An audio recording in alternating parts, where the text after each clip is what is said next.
Hey guys, here's my take on the NAR'S settlement. There is a ton of misinformation going around, especially on the major news channels, the CNN and other articles released about how 6% commissions on buying and selling a home are gone. That's simply not true at all.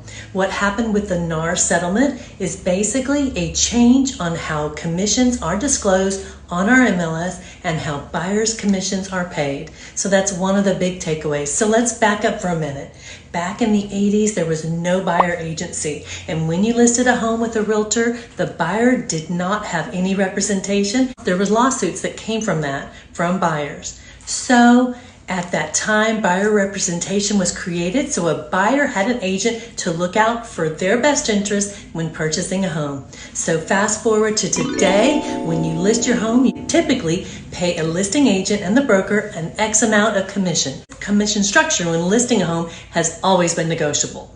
When they list the home for an X%, at that time, we disclose to the sellers that you sign a listing agreement saying that the commission X is given to a cooperating broker. This amount was disclosed in our MLS system on how much a buyer's agent commission would be paid, and when they brought a buyer they represented to one of our listings. So what happened with NAR?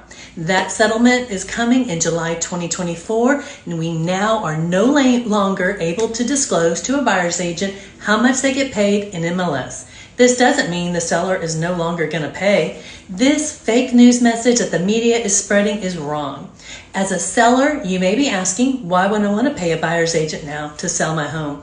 That is a fair question, but as a seller, I believe it is in your best interest to offer a buyer's agent commission.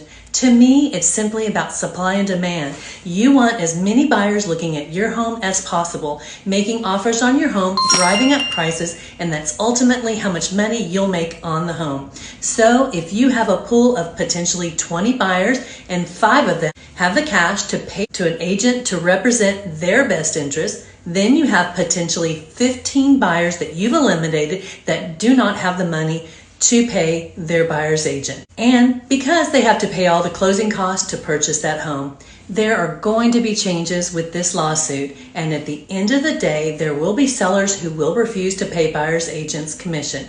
And as an industry, we will rise above these issues and continue to be a professional above all and make any changes to our internal processes to communicate with our clients outside of MLS and to other agents on how commissions will be paid. At the end of the day, you're hiring a broker to sell your home. We have always had buyers representations in our area. Both agents work very hard to get the home sold, and we will continue to work in this manner.